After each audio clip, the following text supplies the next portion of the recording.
você tivermos entendido errado o que significa realmente liberdade. Os gregos antigos, achavam que liberdade significava se reunir em praça pública e definir os rumos da sua cidade, das suas leis, dos seus costumes, organizar suas festas. No entanto, não havia ali naquela concepção um espaço para o que nós chamamos de uma liberdade pessoal, individual, particular, privada. Já nós, em vez disso, elegemos a cada 4 anos um grupo de deputados, e muitos deles nem têm tantos votos assim. E o que a gente controla mesmo é a nossa vida privada.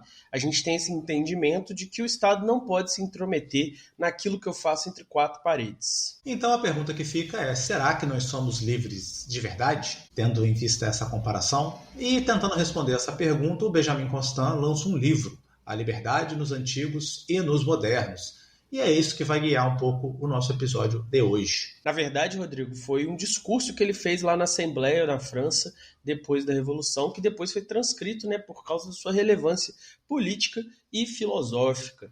Esse que está aí comigo é Rodrigo R. de Carvalho, o homem que quer uma liberdade radical, uma participação direta do povo brasileiro nos sovietes e vai fazer a revolução junto com o Jones Manuel. Meu nome é Pedro Cortá, eu quero liberdade da vida pessoal, da vida individual e vai começar mais um Não Precisa Copiar.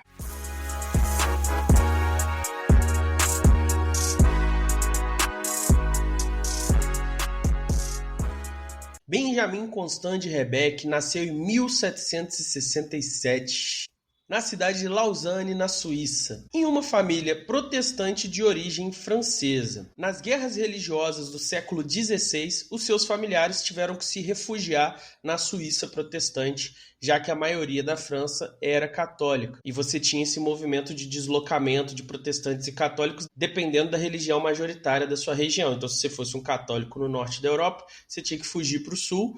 E se você fosse um protestante na França ou ali no sul da Alemanha, você tinha que fugir ali ou para a Holanda ou para a Suíça para poder ficar mais seguro. E justamente por causa dessa dinâmica de guerra religiosa e de se tornarem refugiados religiosos, essa família tinha uma tradição muito grande de objeção de consciência e de proteção e defesa das liberdades individuais. Soma-se a esse contexto o fato dele ter estudado, primeiramente na Alemanha e depois na Escócia. Ele morou em vários países nesse momento de formação e entrou em contato com múltiplas tradições. Então, por exemplo, ele entrou em contato direto com o empirismo inglês, com as discussões políticas e literárias francesas e com a filosofia alemã. Então, todo esse caldo cultural formou um ser cosmopolita, um ser ligado e antenado em tudo que estava acontecendo ali nos principais países da Europa e nos seus ápices filosóficos, políticos, literários. Desde cedo, Benjamin Constant se destacou por uma vida social intensa. Era muito comum nessa época que a vida intelectual, a vida artística, literária, também tivesse relacionada aos salões onde as pessoas se encontravam, se divertiam e lá trocavam ideias, trocavam obras e trocavam discussões desse tipo. E em Paris ele conheceu Madame de Staël, uma grande escritora e pensadora francesa que se debruçou, por exemplo, no conceito de cultura no sentido mais amplo do que o da antropologia e se tornou tanto sua parceira intelectual quanto afetiva. E ao redor da Madame de Staël se formou o que ficou conhecido como Círculo de Coppet, que lá na Suíça reuniu nomes como os irmãos Schlegel e Goethe. Então você vê que o time era forte, era dos Vingadores do romantismo, né, Rodrigo? Exatamente. Inclusive, ela tem um livro, Pedro, muito famoso, chamado Da Alemanha, que é tido aí como a melhor obra sobre a Alemanha, sobre a cultura alemã, escrita por um não alemão, que seria a Madame Staël, francesa.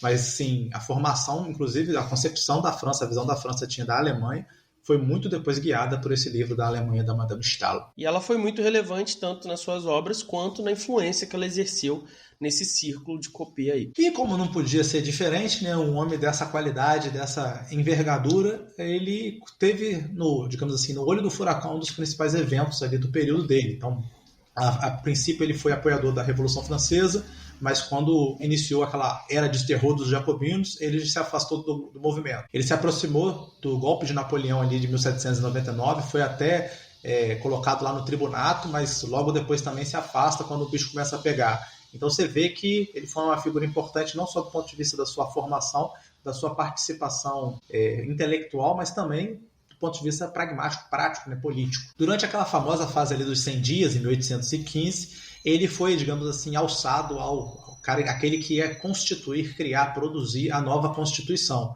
Ainda que muitas pessoas olhassem para isso com descrédito, né, achando que essa Constituição não ia para frente. E aí, quando acontece a restauração, a monarquia retorna, ele vai, né, ser, digamos assim, escanteado, mas se tornou, né, se consolidou como uma das principais vozes do liberalismo dentre esse movimento. Ele se torna deputado em 1819 e permanece até 1830, né, como deputado, atuando fortemente quando ele falece. E além de político, ele também foi escritor e filósofo.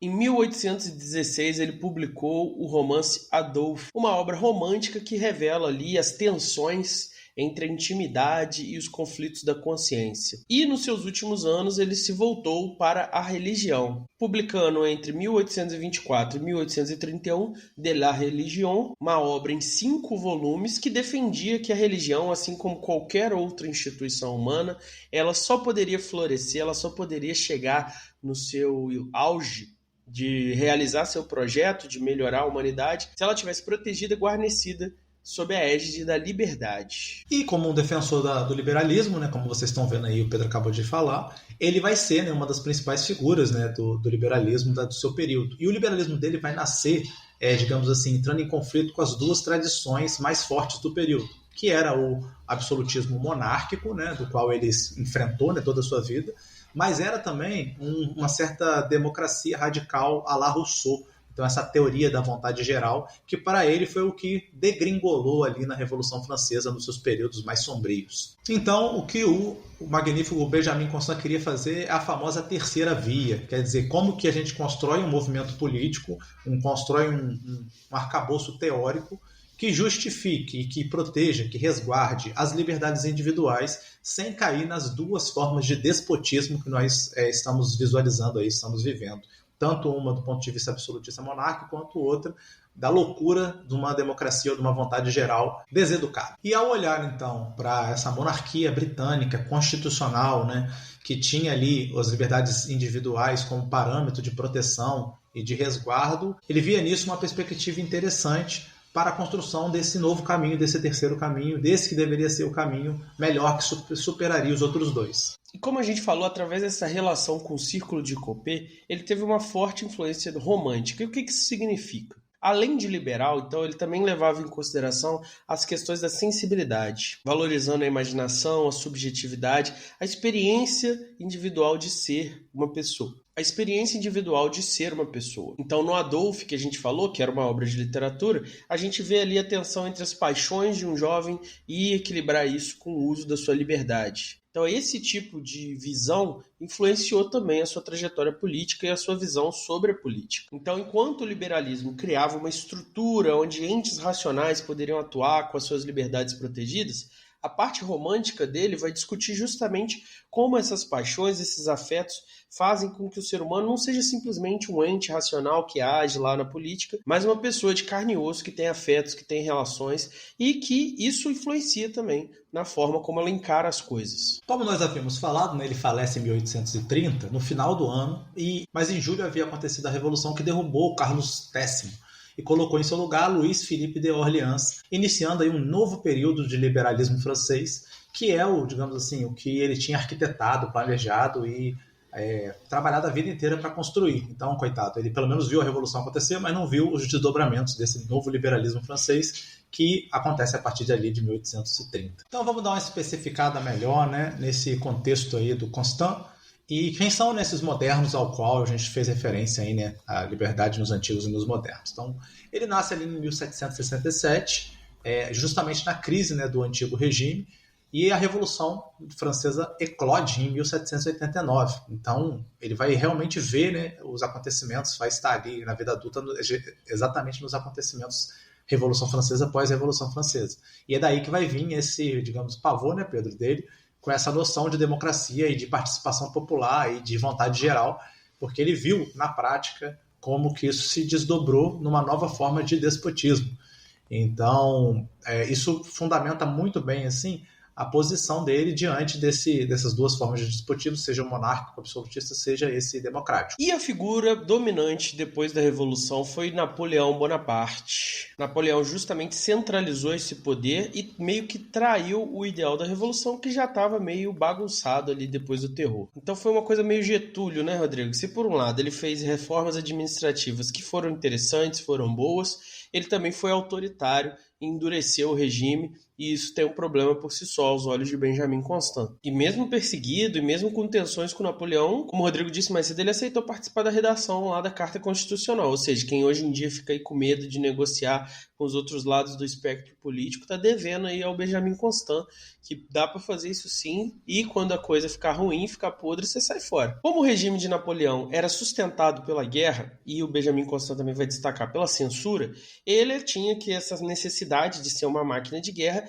Eventualmente ele é derrotado definitivamente em Waterloo, e aí a partir disso há uma restauração, e é nesse período que o Benjamin Constant vai ter uma atuação como um deputado liberal. Mas liberal aqui nesse conceito é uma atuação voltada para diminuir o poder do rei e aumentar o poder das representantes. Um pouco diferente do liberal de hoje em dia. A verdade é que a Europa estava passando por transformações, né, incríveis, fantásticas e extraordinárias, não só do ponto de vista político, mas também do ponto de vista econômico. Então a gente estava ali já na tábua da beirada, né, das revoluções sociais, econômicas e políticas, tanto do capitalismo comercial se desenvolvendo, quanto da revolução industrial que estava ali logo na curva da esquina, pronta para acontecer.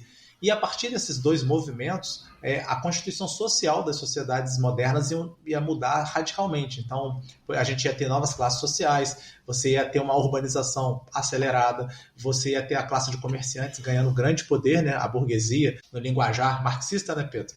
Então, tudo isso vai distanciar ainda mais, né, Pedro, o conceito de liberdade dos antigos e dos modernos. Porque agora, nos modernos, a grande questão vai ser a escala populacional gigante, aumentando de maneira agressiva. Você vai ter a diversidade dos interesses, né, se encontrando nessa nova forma de governo que é o liberalismo, que a vida privada tem uma centralidade, a liberdade individual tem uma centralidade, a proteção dessa liberdade frente ao Estado e frente às outras forças vai ter uma centralidade que nunca antes vista na história da humanidade. Eu costumo brincar com os alunos, Rodrigo, que Atenas aí no seu auge tinha uma população votante do tamanho de Volta Grande, que é uma cidadezinha aqui do lado, que é menor que Além Paraíba, que já é pequena pra caramba. Então você vê que muita coisa mudou. E é claro que as ideias podem ser reutilizadas. E esse pessoal aí desse período, eles tinham aquilo que o Luiz fala quando ele estava ensinando sobre iluminismo, num outro episódio aqui, que é o cosmopolitismo, né? Eu vou pegar essas ideias que estão aí e vou usar elas. E aí, justamente, para usar uma ideia, você precisa agora atualizar ela ao seu contexto, a nova situação que você tem. A ideia ainda é útil, a ideia ainda é interessante, mas você precisa agora recolocar ela. E aí a questão é essa que nós deixamos aqui para vocês. A liberdade para os antigos é a mesma coisa do que para os modernos? E para nós, né, Rodrigo, que somos filhos e netos dos modernos, e aí muitos poderiam dizer que a nossa lógica ainda não é pós-moderna de verdade, a gente não superou a modernidade, a gente ainda é herdeiro da modernidade.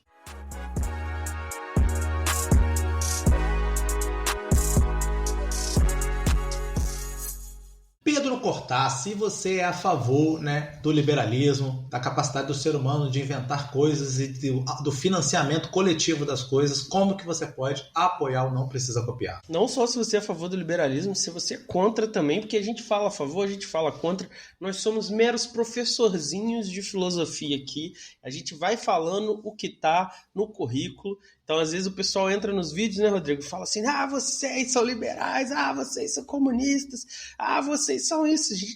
A gente é várias coisas, mas não necessariamente o que a gente está falando no vídeo, né, Rodrigo? Exatamente, Pedro Cortá. Nós aqui, a gente apresenta até as coisas que a gente detesta com paixão de quem ama aquela porcaria, para no final a gente dar uma detonada. Então, se você quer saber se a gente pensa realmente aquilo, vá para o final do episódio, você vai ver se a gente vai largar a mão na crítica ou se a gente vai babar o ovo, né, da teoria. E aí tem 3 formas principais de apoiar. A primeira forma é a forma do dever, socrático-kantiana. É nosso dever divulgar a filosofia na internet brasileira e em breve no mundo todo, né, Rodrigo? Agora o YouTube está fazendo dublagem automática. Então vocês não vão receber 1 centavo. Mas se é nosso dever divulgar, é dever também seu que está aí ouvindo divulgar. Afinal, o dever tem que ser universalizado, não é, Rodrigo?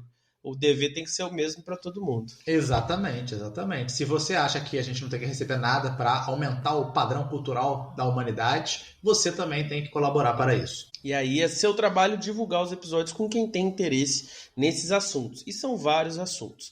Mas se você é diferente, acha que a gente merece um dinheirinho para comprar um microfone novo, uma câmera melhor, um ring light de qualidade, comprar uma estante mais bonita para ficar aqui no fundo, sei lá, cortar o cabelo, que eu tô sem dinheiro, tô esperando virar o cartão para poder cortar o cabelo, você pode contribuir com R$5, míseros R$5, através da nossa campanha de apoio recorrente que está aí na descrição, que seria o apoio sofista pragmático, mas para aqueles que são endinheirados, né, Rodrigo, que são poderosos, que são reis da Europa do século XVII, como eles podem fazer, Rodrigo? Aí, nesse caso, né, não tem o que fazer, a não ser... Puta que pariu, que serra, filha da puta, ela tá em silêncio até eu abrir a minha boca. A importância de você apoiar é isso aí, ouvinte, pra gente comprar aqueles negocinhos assim, ó, vedar a nossa sala e não ter mais barulho de serra. Tá maluco. Olha isso. Se você está cheio da grana, aí você não tem jeito, você não tem como fugir de um apoio romântico idealista ou idealista romântico, dependendo aí da sua tradição, das suas afiliações filosóficas. O que consiste esse apoio? É o apoio onde você quer dar vintão por mês, colocar no seu cartão de crédito, deixar rolar, para apoiar. Aí sim, é um apoio que assim, a gente vai mudar tudo no Não Precisa Copiar. A gente vai largar aulas de extensão para poder se dedicar mais ao Não Precisa Copiar.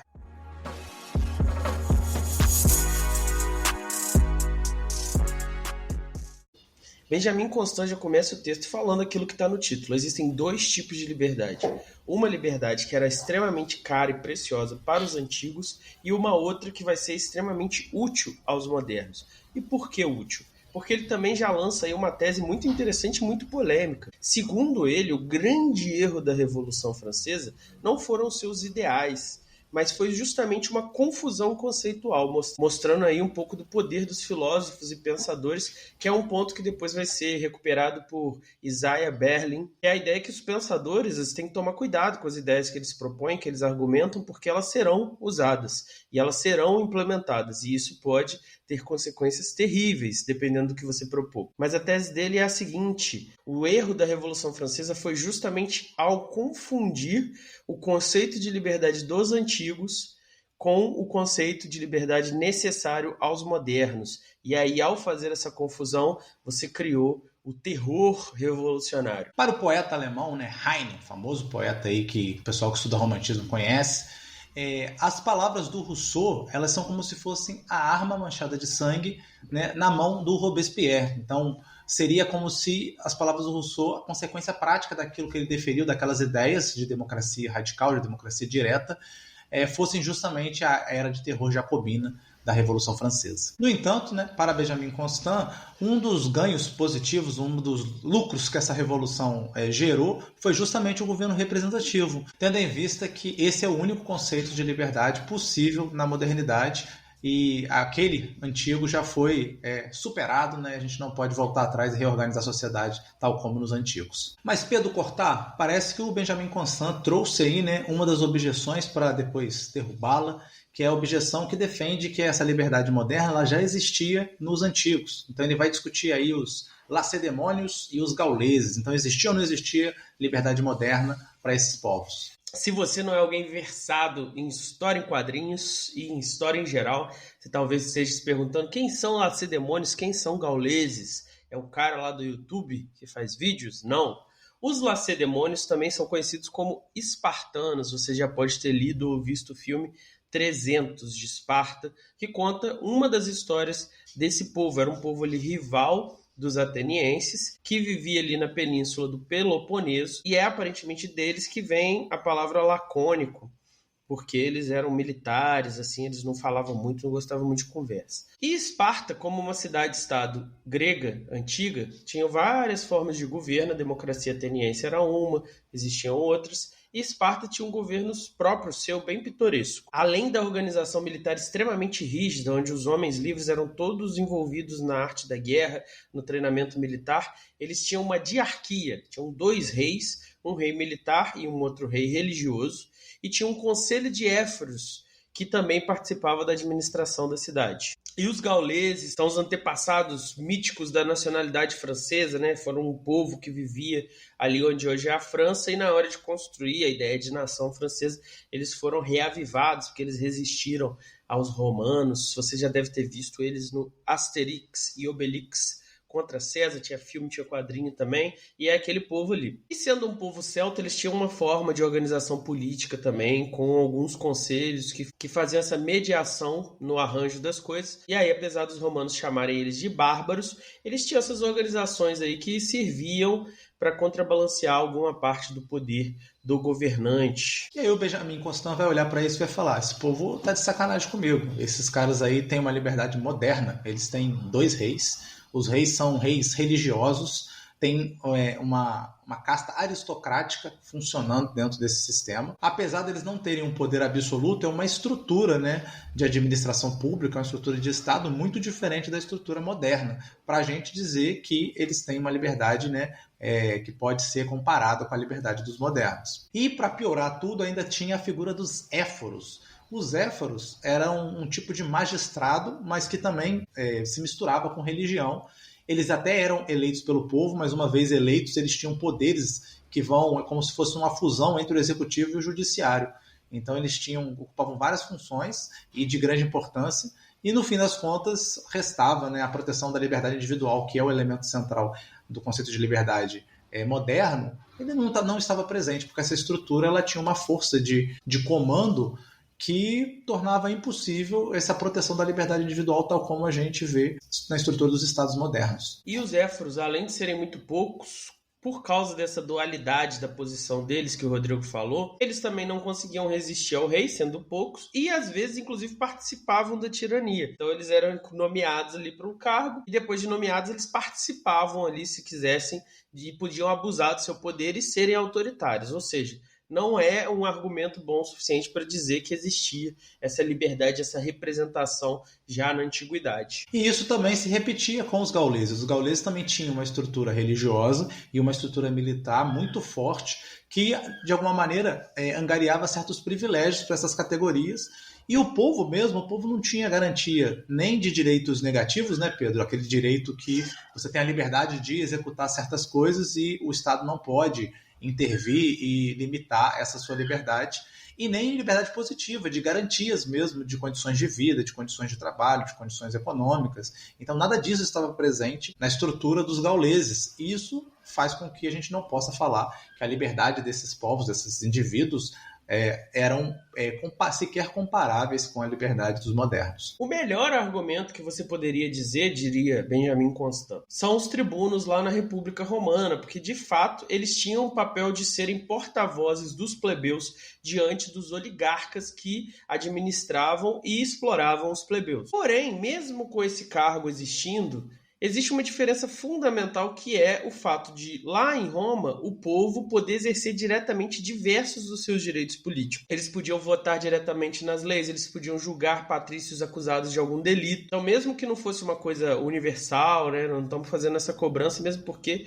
ali na época do Benjamin Constant a gente estaria bem longe ainda dessa democracia que a gente tem hoje, que a gente valoriza hoje. Mas também não faz sentido chamar de sistema representativo só porque tem esse cargo aí do tribuno da plebe. Mas essa noção, né, de representação, de representatividade política, ela vai surgir só na modernidade, e é uma descoberta, uma inovação, uma construção totalmente moderna, porque os povos antigos, como a gente acabou de apresentar, eles sequer desejavam esse tipo de liberdade. Essa liberdade ela não fazia sentido, tendo em vista aquela organização cultural, social, política dos povos antigos. Eu costumo, Pedro, falar com meus alunos que o conceito de, por exemplo, felicidade, né, dos gregos, ele nunca tem nada a ver com o nosso conceito de felicidade individual. Então, a felicidade para o grego é a felicidade da cidade.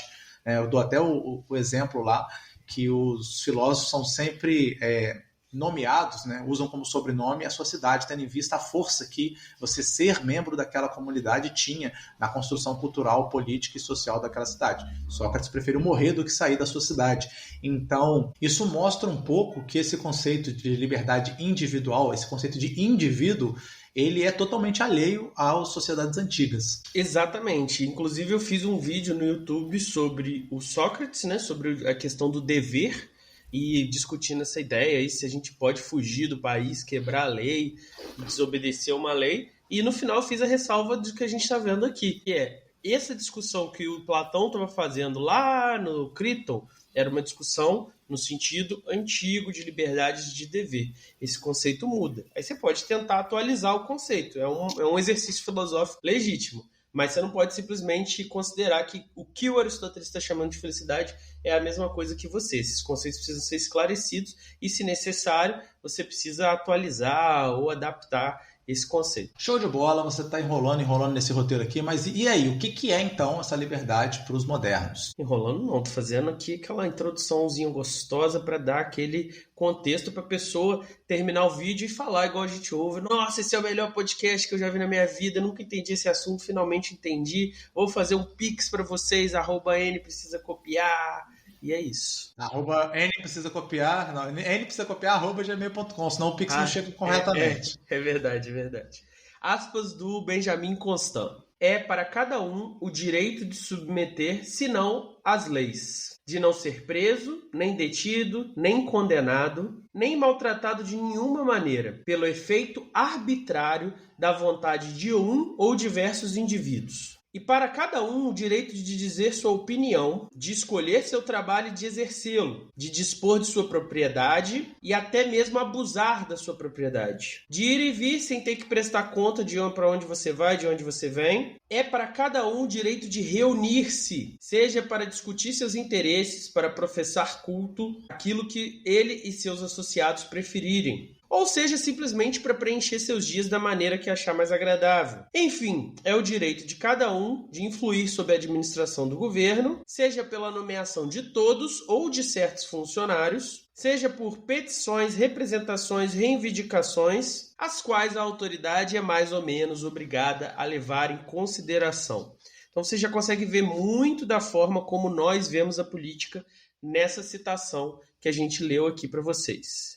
E nos antigos, Rodrigo, como era a liberdade nos antigos? Então vamos ver a caracterização da liberdade nos antigos. Exercer coletivamente, mas diretamente, várias partes da soberania inteira.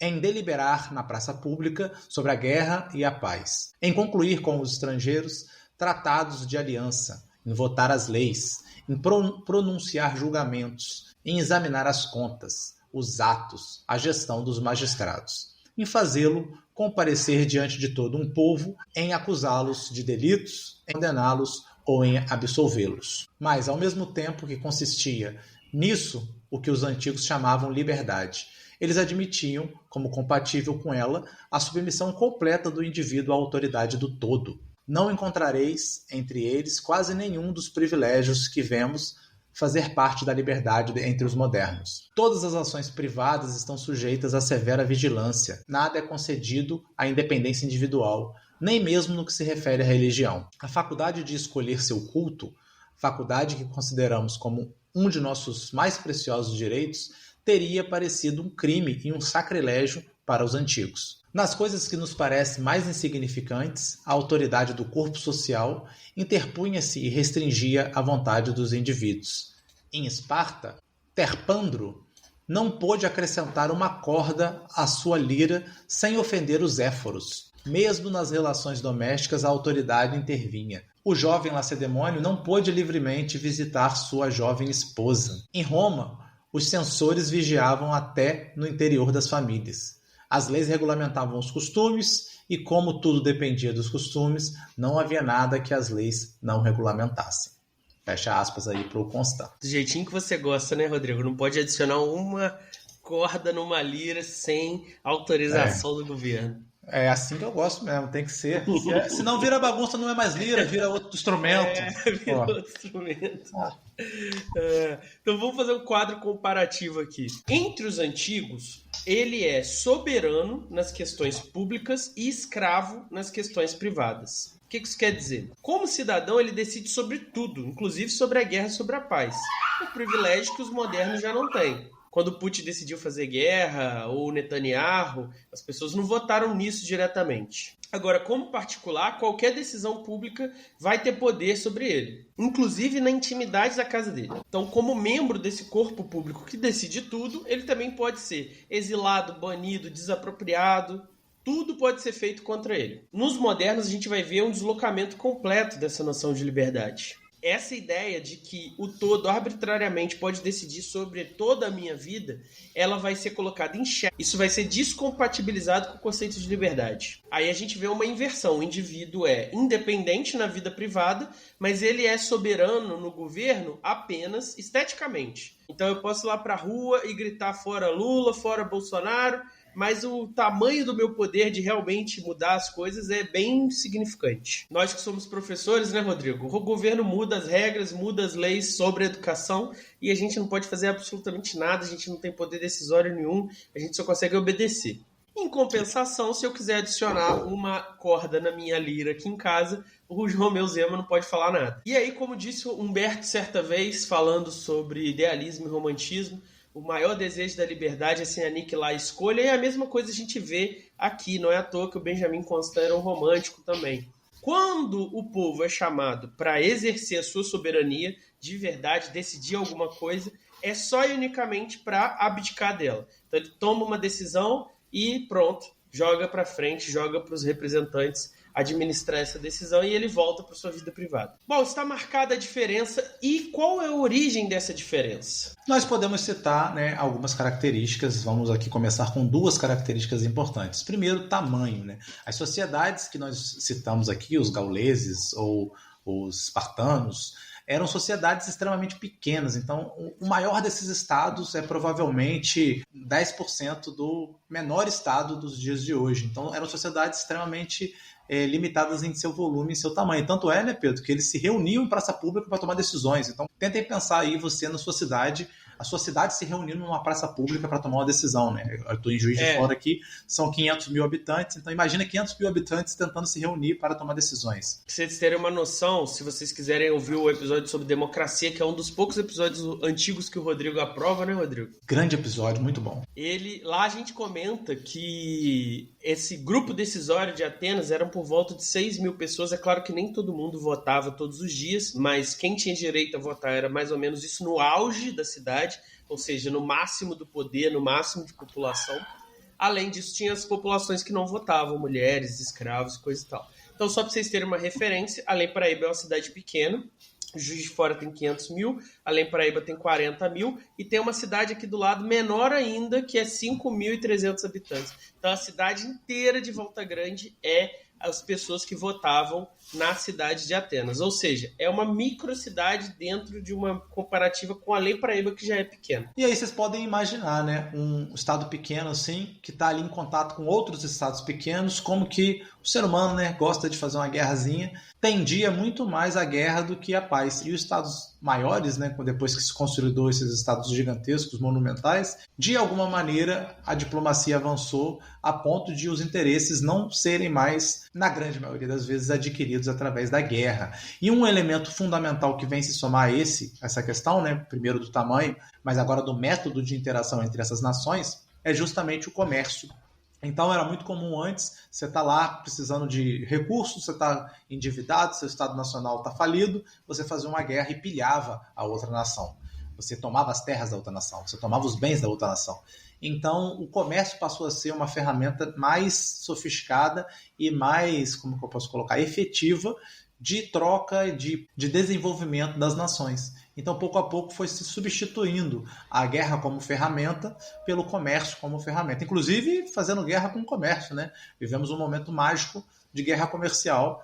Então, vocês podem ver como é que o comércio se torna uma ferramenta mais efetiva até do que a guerra ostensiva, da guerra, né, de ali matar o outro, tomar o território, ter que manter o território. Aspas do Benjamin Constant. A guerra é cada dia menos um meio eficaz de alcançar seus objetivos. Suas chances já não oferecem mais nem aos estados nem aos indivíduos benefícios que igualem os resultados do trabalho e do esforço empenhado. Para os antigos, uma guerra feliz acrescentava tributos, escravos, territórios e riqueza à vida pública e particular. Porém, para os modernos, uma guerra feliz custa muito mais do que arrecada. A ideia do Benjamin Constant é que, como não existia um comércio desenvolvido nos antigos, eles usavam aquele tempo livre que eles tinham para discutir política, e não é à toa que surgiu a filosofia nesse período. Então isso permitia que eles ficassem o dia todo debatendo política pública, discutindo, maquinando ali com as suas facções. Já nos modernos, com esse comércio desenvolvido, com esses interesses circulando ali,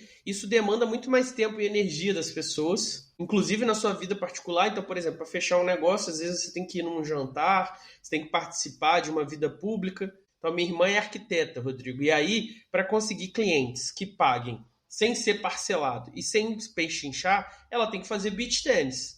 Ela gosta ou não de beach tennis? É irrelevante. Onde estão as pessoas mais ricas da cidade? Estão fazendo beach tennis? Então, ela tem que ir lá fazer beach tennis. Simples assim. E é por isso que a gente vai ter que deixar a política na mão de representantes, porque a gente tem interesses mais preciosos para nós e a gente quer terceirizar a política. Então agora se torna necessário um outro conceito de liberdade. E voltando à questão do comércio, né, Pedro? O comércio, ele de alguma maneira, ele atende aos desejos das pessoas. E tendo em vista isso, as pessoas vão defender, né, a dimensão do comércio, essa possibilidade de consumo e de adquirir bens, e que não vai gostar quando o Estado intervém, né? Porque o Estado, no final das contas, coloca certos obstáculos ao consumo e à possibilidade de eu adquirir certos bens. Então, daí que vai nascer esse problema moderno, né?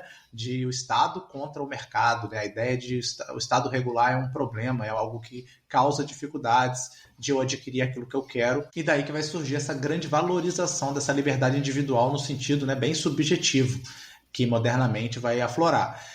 No entanto, a gente pode até usar isso como objeção, não pode não, Pedro? Não reza a lenda aí que Atenas era uma cidade extremamente comercial e que dava grande liberdade para os indivíduos? Isso aí não serve também para atacar o pobre do Benjamin Constant? Olha, o próprio Benjamin Constant vai reconhecer que, de fato, o comércio chegou no auge de desenvolvimento para a antiguidade justamente com a cidade-estado de Atenas. E como consequência desse desenvolvimento do comércio, acabou também que essa fronteira entre antigos e modernos ficou um pouco, né, nebulosa. Realmente a coisa parece moderna quando a gente olha. Só que a gente tem ótimos contra-argumentos. Primeiro, o território de Atenas era microscópio, incluindo suas colônias, era um território bem pequeno em comparação aos demais, em comparação aos estados modernos. A população escravizada era gigantesca ali no seio da sociedade, o que também é uma diferenciação desses estados modernos que o Condorcet está olhando. Claro que ele não está pensando aqui nas colônias, né, Rodrigo? Ele está pensando só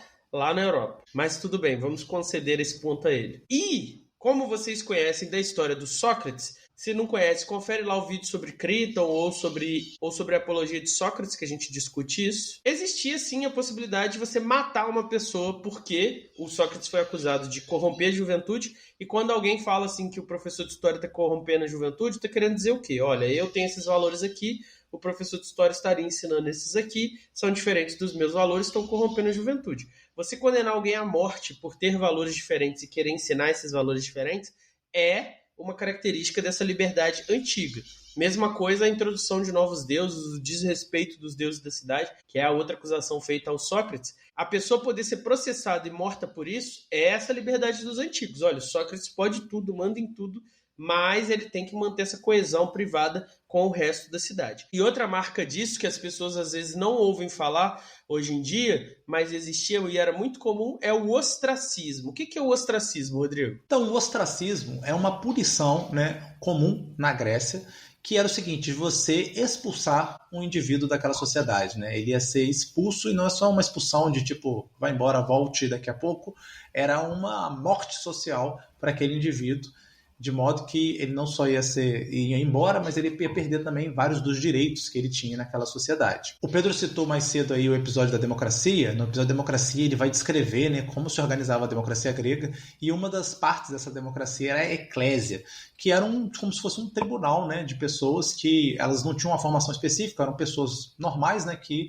eram colocadas ali para fazer certos julgamentos. E a eclésia que ia definir, né, se uma pessoa ia sofrer a punição do ostracismo ou não. O termo, né, ostracismo, ele deriva de um dos elementos, dos métodos de votação que os gregos usavam, que era basicamente escrever seu voto num pedaço de cerâmica denominado ostraco. Os arcontes, que eram o Tribunal Superior Eleitoral daquele período, eles eram os responsáveis por empilhar e ir contando esses ostracos para ver qual foi o resultado da eleição. Só que tinha um quórum mínimo, né, para você conseguir condenar alguém ao ostracismo, que era 6.000 ostracos. Então, assim, se você quisesse esvaziar a votação, você conseguia, né? Se você fosse advogado de defesa aí de alguém que está sendo condenado pelo ostracismo, é só você esvaziar a votação. Se tivesse menos de 6.000 votantes, você não conseguia, né, a condenação por ostracismo. Mas tem uma coisa interessante nessa votação. A gente pensando com a nossa cabeça de moderno, a gente imagina que o ostracismo é uma votação individualizada, né? A gente quer expulsar um indivíduo específico e por isso que a gente vai fazer essa votação individualizada, como é o direito moderno. No entanto, como na sociedade grega tudo é coletivo, esse julgamento de ostracismo, ele não era individualizado, ele era um julgamento coletivo. Então seria mais ou menos assim. Primeiro a gente vai ver se vai rolar ostracismo. Para rolar tem que ter os 6.000, como eu apresentei. Agora, quem vai ser expulso, aí vai depender dos votos, porque eu posso votar para expulsar o Pedro Cortal, o Pedro pode votar para expulsar o Fagner pode votar para me expulsar. Cara? Por que não? Não quer ser expulso? Não, pô. Fica na cidade. E aí quem recebesse a maior quantidade de votos seria aquele, né, o escolhido, aí, o sorteado negativamente, o campeão da Mega Sena do ostracismo, e aí seria expulso. A condenação final era expulsão por 10 anos. Você ficava 10 anos sem poder pisar naquela terra. No entanto, todos os rendimentos de sua terra continuavam sendo ali, né, enviados para ele. Ele não perdia o direito sobre a terra. Você vê aí que a propriedade privada ela é mais importante que a liberdade de ir e vir, pelo visto. Mas o Rodrigo tá criticando aí, mas ele deveria concordar. Por quê? Qual que é a ideia desse banimento do ostracismo?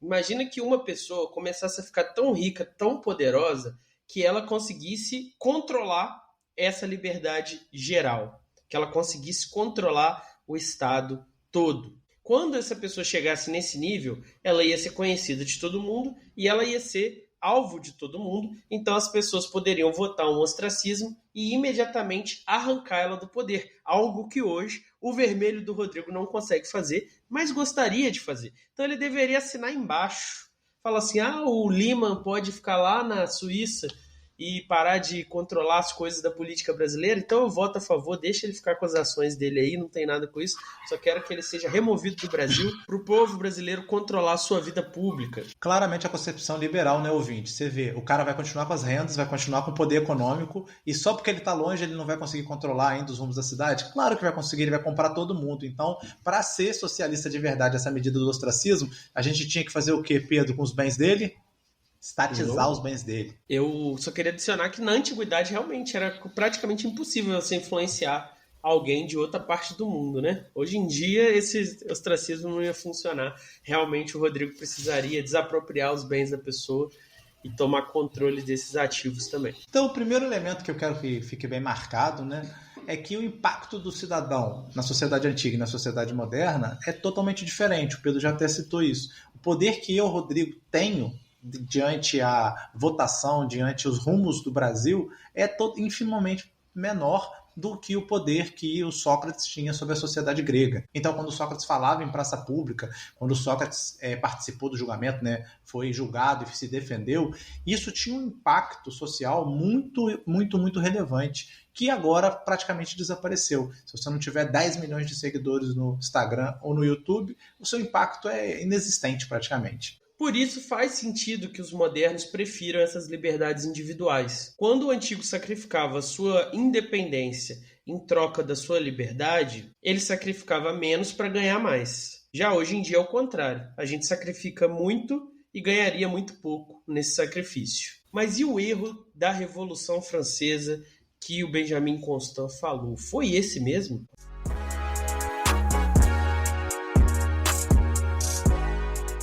Rodrigo R. de Carvalho comentando os comentários. Hoje vamos ver nossos alimentos para a alma que nossos queridos espectadores, ouvintes, audiência deixou aqui para gente.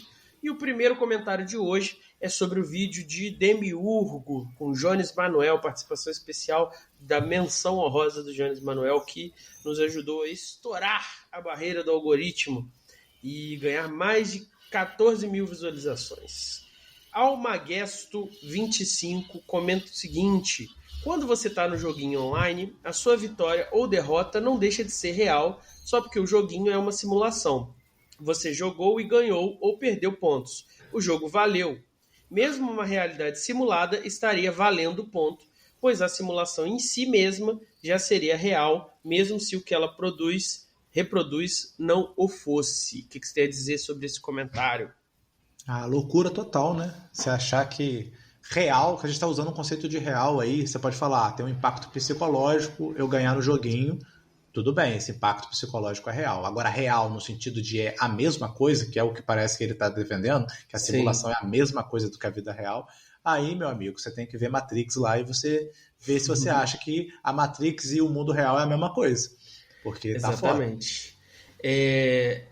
Eu entendo, estava ali jogando Hollow Knight, Rodrigo, antes da gravação, esperando você, e eu tava ali morrendo por um boss pra caramba, ficando indignado de verdade, assim, meu sangue fervendo, como eu não sinto na vida real. Menino doido na escola, pai desaforado na escola, colega biruta na escola, não me estressa. Agora, um chefe que eu não consigo matar me estressa de verdade. Mas eu sei que eu não morri ali, eu não chorei, falei, nossa, eu morri, acabou minha vida. Não, eu me estressei porque eu queria ganhar os pontinhos no jogo e não ganhei. Então tem um efeito concreto, sim, mas real no sentido de essa é a realidade primeira das coisas, não. E se eu descobrisse que tudo isso aqui é uma simulação, com certeza perderia o efeito fazer várias coisas aqui nesse mundo. Então já existiu mais de uma vez grupos que acreditavam que esse mundo aqui era uma simulação e não tinha uma espécie de gatilho como há no cristianismo, esse mundo aqui não é o fim último, mas você também não pode sair desse mundo à sua moda, não. Você tem que esperar o seu momento chegar, porque senão Deus vai ficar desagradado. E aí, nesses grupos que não tem esse gatilho de proteção, o que as pessoas faziam? Elas simplesmente paravam de usufruir do mundo e definhavam.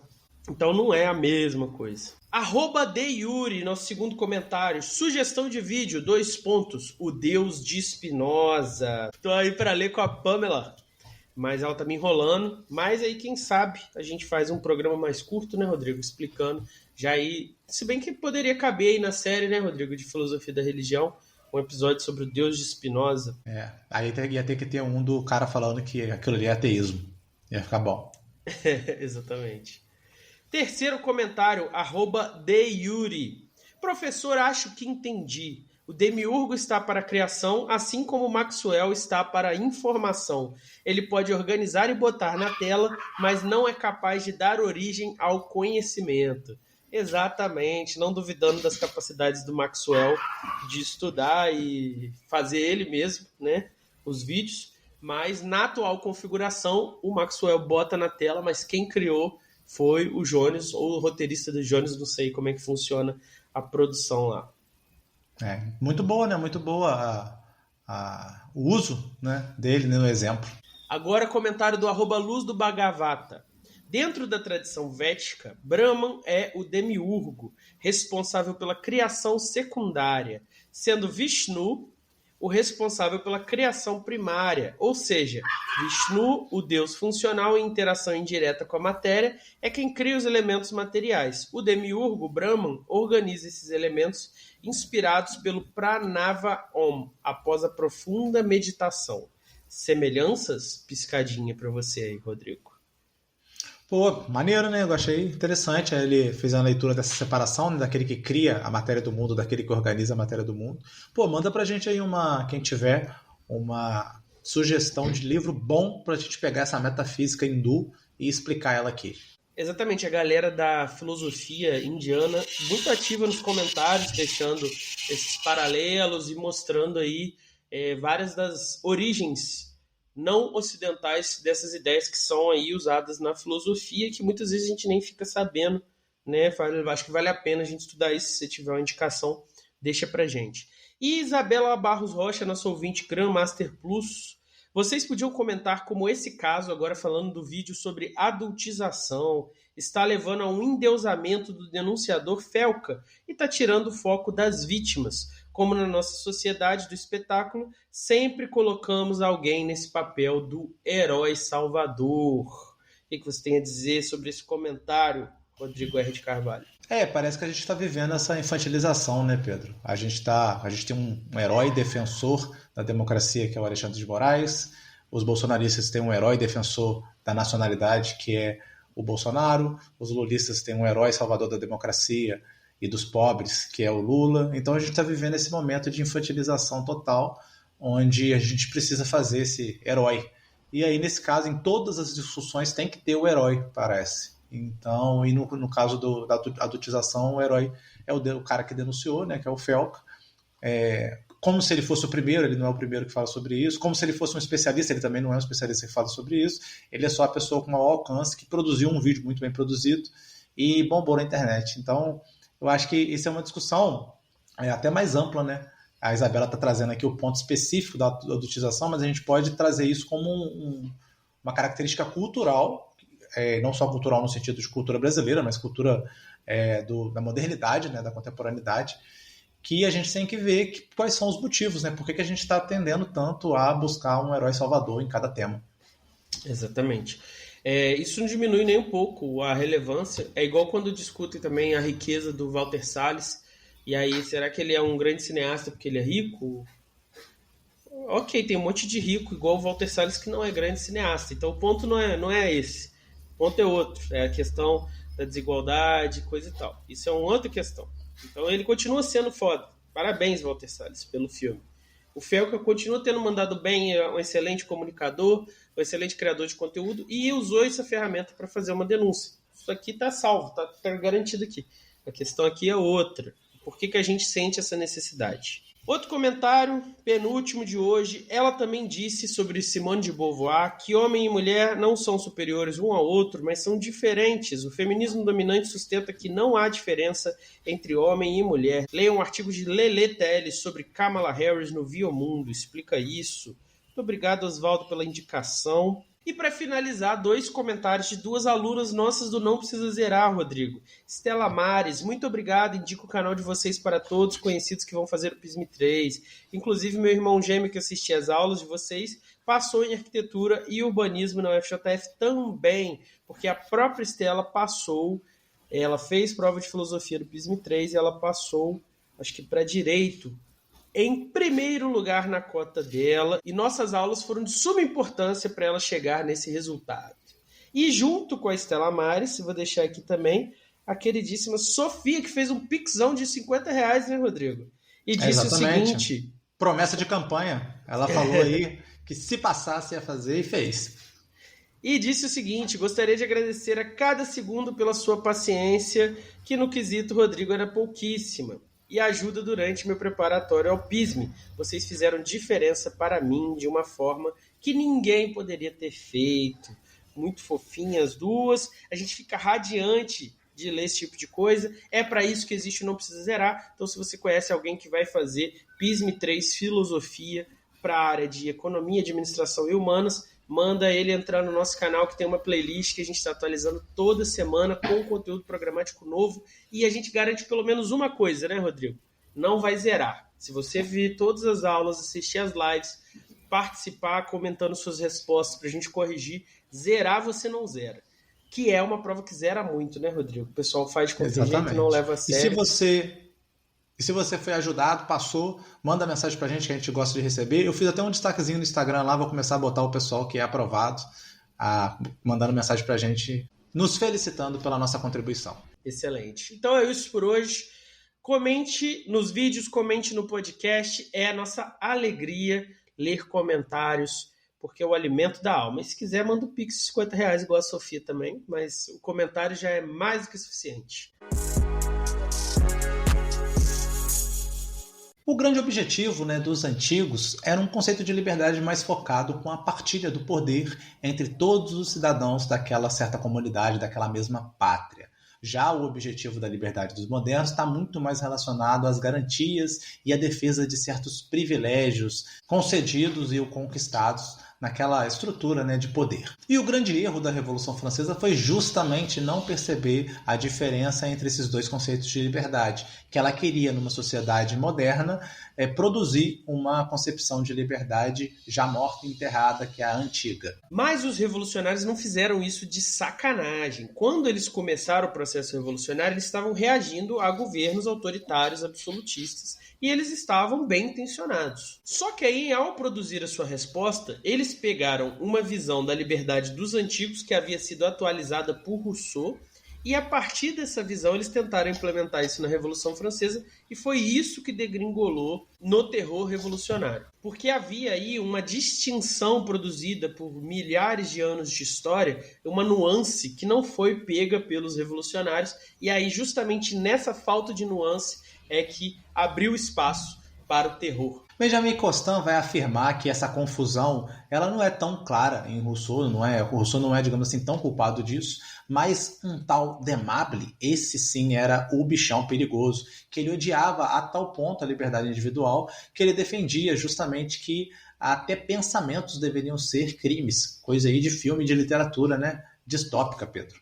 E por isso que ele defendia que Esparta era um ideal muito melhor do que Atenas. Esses autores defendiam que a vontade coletiva deveria ser soberana. A lei instituída por essa vontade suprema, ela poderia influenciar todos os aspectos dentro ali da sociedade. Inclusive, poderiam limitar a liberdade e a riqueza e a vida, se fosse necessário. Isso encantou os revolucionários recém-vitoriosos. Cheios de ímpeto de transformar as coisas, a partir desse arcabouço teórico, eles podiam, então, articular um uso amplo dos poderes políticos, mesmo que isso significasse restringir violentamente diversas pessoas. Essa influência do Rousseau, Demable, ajudou a legitimar essa posição que depois foi lentamente degringolando ali de uma guilhotina para o rei, para uma guilhotina para freiras, pessoas comuns que não tinham nada a ver com a manutenção do regime. Então o que ele está falando aqui é que se nessa sanha de defender a coletividade eles não tivessem esmagado a liberdade individual, talvez a revolução tivesse dado certo no sentido de pudesse ter levado a cabo os seus planos e não desenvolvido aquele período de terror. Então eles precisavam adaptar, né, esse conceito de liberdade, as instituições, ao espírito do século. Quais características esse espírito do século tinha que deveria ser levado em conta na construção dessa nova institucionalidade da Revolução Francesa? A primazia do comércio, a defesa das liberdades individuais. Primeiro, a primazia do comércio, né? O comércio, como a gente citou lá como diferença, o comércio vem substituir uma dinâmica de desapropriação e de roubo pela guerra. Então, o comércio deveria ser um elemento central dessa nova institucionalidade. A defesa dos direitos individuais e da proteção do indivíduo, tendo em vista que não mais os indivíduos iam permitir um Estado que intervisse radicalmente em todos os aspectos da vida, inclusive da vida privada. E a busca de garantias legais, né, para garantir esses direitos mínimos, tanto negativos quanto positivos. Se a Revolução Francesa tivesse seguido esse caminho, respeitado esse espírito do tempo, talvez ela não tivesse degringolado numa era de terror. E mesmo com eventos maravilhosos como a queda da Bastilha, a declaração dos direitos do homem, o edifício ruiu. Várias das conquistas contra os privilégios aristocráticos foram desfeitas, porque sem essa transformação do conceito de liberdade, as coisas não poderiam jamais funcionar. Conforme essa vontade geral invadia a vida privada, isso exigia todos os dias e cada vez mais sacrifícios dessa vida privada, e sem essa vida privada na Idade Moderna, não fazia sentido você manter esse regime. Então, conforme os sacrifícios fariam menos sentidos, a coisa toda fazia menos sentido. Em 1802, chegou até a pensar sobre reviver aí o ostracismo como punição para defender a verdadeira liberdade.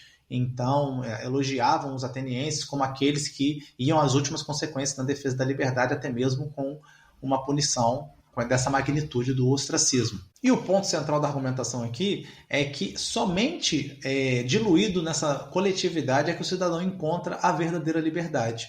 Só que ninguém estava mais disposto a abrir mão dessas liberdades individuais para talvez construir o que seria essa liberdade dentro da coletividade, esse ideal, né, de liberdade que os antigos tinham e que nós, modernos, nem tínhamos mais e nem parece desejávamos ter. Constant ironizou a frase de Rousseau: as leis da liberdade são 1000 vezes mais duras do que o jugo dos tiranos.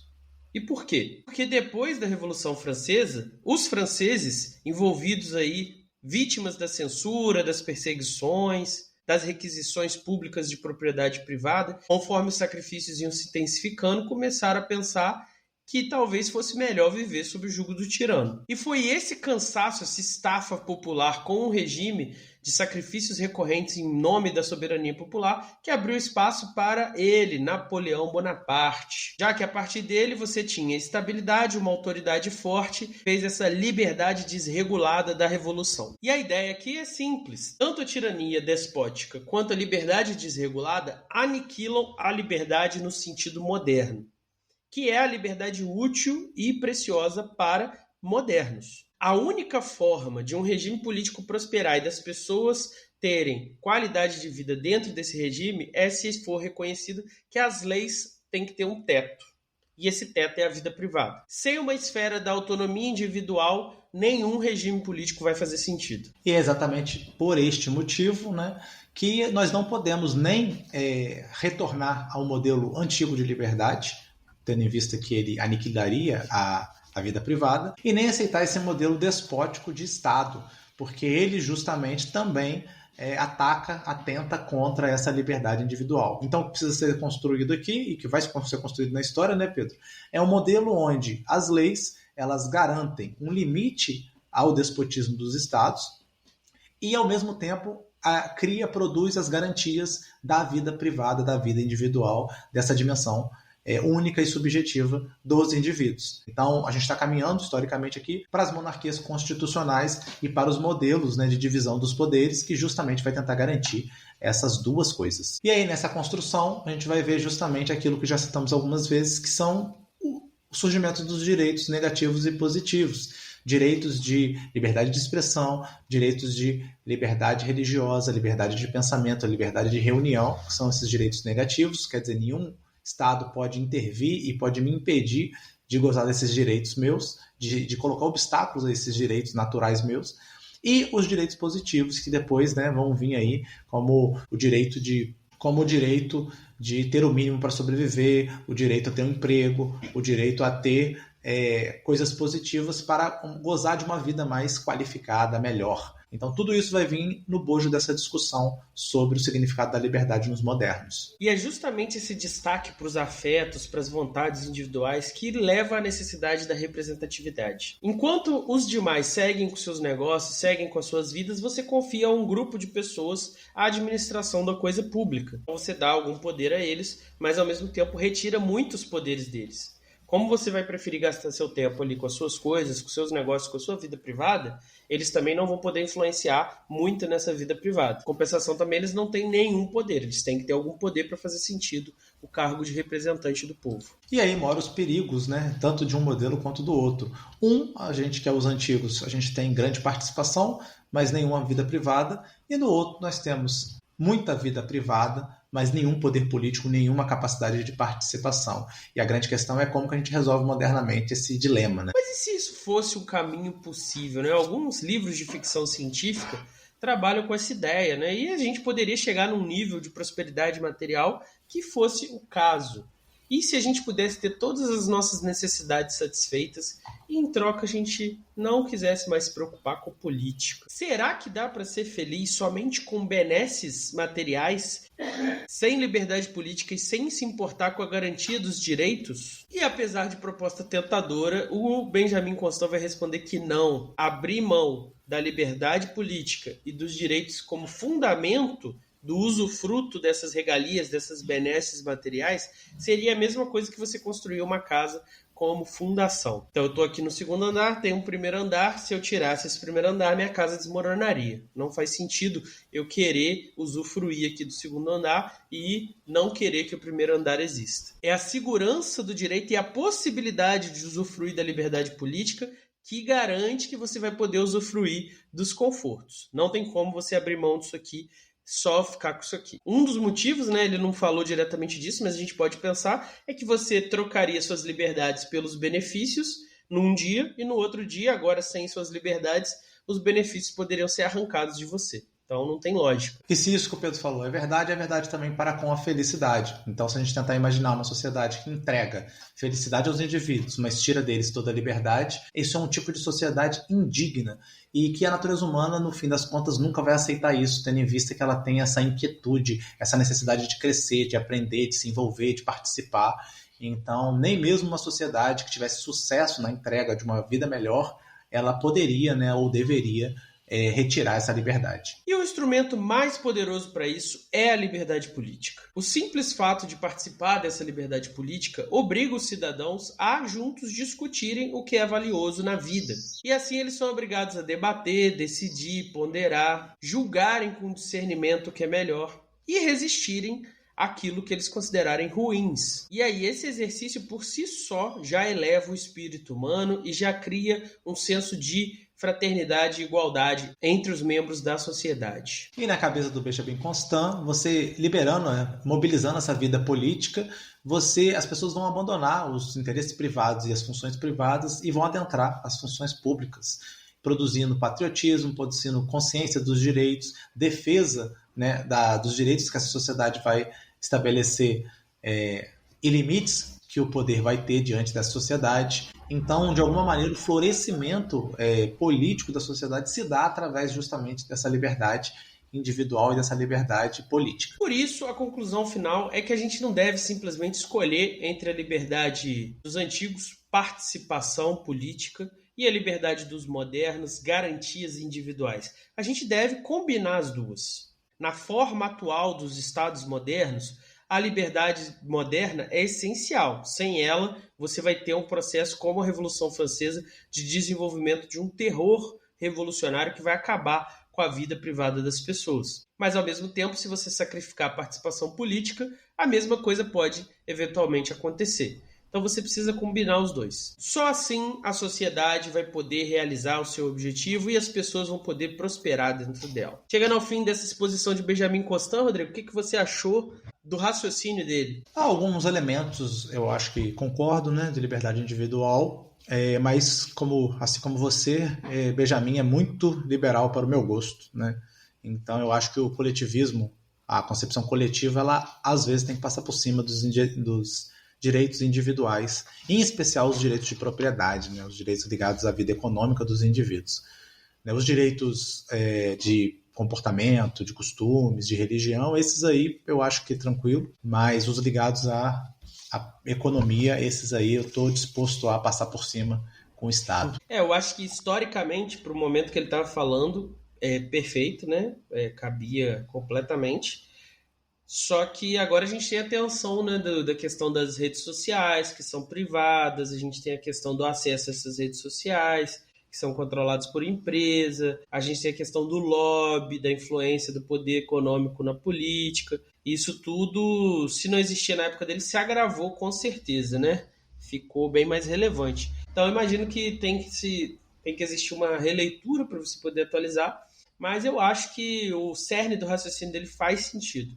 Algum aspecto da vida privada tem que estar protegido. Você pode ser como o Rodrigo fala assim, beleza, comportamento está protegido, economia não, mas alguma coisa tem que estar protegida, senão não faz sentido você contribuir, participar de um Estado que deveria te proteger, mas apenas te massacra.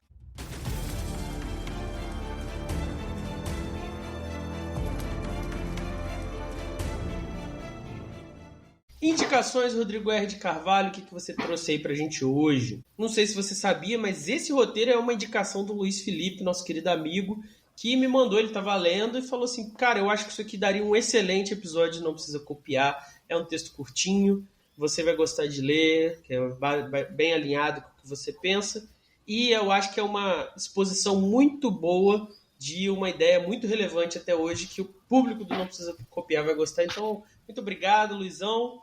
E as indicações para o nosso público. O que você tem aí hoje, Rodrigo? Primeiro eu tenho uma denúncia, né? Proselitismo liberal no Não Precisa Copiar. Por isso que o próximo episódio é Marx, para dar uma equilibrada nessa situação. Só que essa denúncia tem zero efeito aqui, porque a gente promete tentar ser o mais sério possível na exposição das coisas até que a gente não gosta. Agora, imparcial, no sentido que algumas pessoas sonham, Ninguém é. Nós somos pessoas de carne e osso. Você pode inferir, pode perguntar o que a gente acha sobre os assuntos. A gente vai tentar deixar claro quando a gente não gosta, para você saber, talvez a nossa crítica seja porque a gente não gosta, então olhe melhor. Mas imparcial a gente não é. Então não tem nenhum proselitismo, não. Só estou fazendo uma exposição, você tem direito de desgostar. E até a sua revolução aí, né, seu vermelho safado, aconteceu. Eu tenho direito de falar de Benjamin Quando sair o Constant. vídeo, eu vou dar um joinha para baixo para mostrar minha satisfação com esse liberalismo. O cara vai me botar no paredão. Indicação. 3 ditaduras, né, que roubaram a liberdade individual dos indivíduos. 3 filmes, vamos ver se você conhece algum deles, Pedro. Fahrenheit 451, é isso? Acho que o número é esse. O filme? Você vai falar do filme tendo livro? Você tá maluco? Você pode falar do livro. O magnífico Equilibrium, com o nosso Christian Bale. E, por fim, o Doador de Memórias. Adoro esse filme. Esse filme aí tem uma discussão romântica interessante. Quer comentar qual? Comenta um aí que eu comento outros. O Fahrenheit é sobre as pessoas estarem ali tão entretidas, né, com essas benesses, um pouco disso do que o Constant discutiu no final, que os livros se tornam inconvenientes. Então, um grupo não gosta de um livro tal, eu vou lá e queimo. E aí isso vai virando uma cultura naquela sociedade, até que depois de muitos anos, vira-se um tabu ter livros, e é uma dinâmica bem interessante apresentada lá, que discute um pouco disso, dessa questão das pessoas pararem de usar a sua liberdade política. O Doador de Memórias é um filme interessantíssimo também. Acho que ele é baseado num livro também, Pedro. Não tenho certeza. Ele é baseado num livro também. Isso. Ele, por sua vez, parece que é baseado no Platão, né? Porque é bem similar. O filme discute o seguinte: uma sociedade perfeita em sua organização, que parece entregar felicidade e satisfação aos indivíduos, só que a que custo, né? O custo disso é que ela determina as profissões dos indivíduos, é que ela droga os indivíduos para eles não terem sentimentos, em especial empatia, né? Inclusive o filme grande parte dele em preto e branco, e as cores vão aparecendo conforme o indivíduo vai rompendo com essa estrutura social e política e vai tendo, digamos assim, transgredindo essa regra, porque o personagem principal ele é o responsável pelas memórias da humanidade. Então, inclusive as memórias da humanidade foram roubadas por esse Estado, e é só um indivíduo guarda essas memórias, que é o nosso protagonista. Só que conforme ele vai entrando em contato com sentimentos, com empatia, com memórias, ele vai contestando tudo aquilo que está ali. Eu não me lembro do Equilíbrio, eu já assisti, mas foi há muitos anos, então nesse caminho aí também vou indicar 1984, que é bastante sobre isso, né? Essa intromissão do Estado na vida privada, e tem esse viés aí de crítica a essa visão de que deveria existir, mesmo que o Orwell fosse um socialista, deveria existir algum espaço para uma vida íntima, uma vida privada, e o Estado não poderia controlar tudo. E ali no caso do livro é realmente um espacinho assim no canto do quarto, mas é mais uma analogia, né, para essa ideia de um centro privado da sua vida que o Estado não entra ali. E o Equilíbrio é o que exatamente, Rodrigo? Eu não me recordo. O Equilíbrio é aquele do Christian Bale, que ele é um soldado invernal, caçador dos opositores do regime, e a discussão é que é a mesma vibe das drogas, as emoções são a raiz de toda a violência do ser humano. E aí eles tomam um medicamento para suprimir as emoções e parecerem um robô. É isso que é o Christian Bale. Só que, na medida em que ele parece um robô e a missão dele é caçar os indivíduos opositores do regime, ele se torna uma grande ferramenta de violência. Então, as emoções são a violência, essa é a tese, mas ele que não tem emoções porque foi suprimido, ele também pratica violências em prol do que seria a sociedade correta, a sociedade justa. É isso, então, de indicações por hoje. É o fim. Tchau, tchau, pessoal. Se você tem uma indicação, joga aí pra gente também. Um abraço, adeus.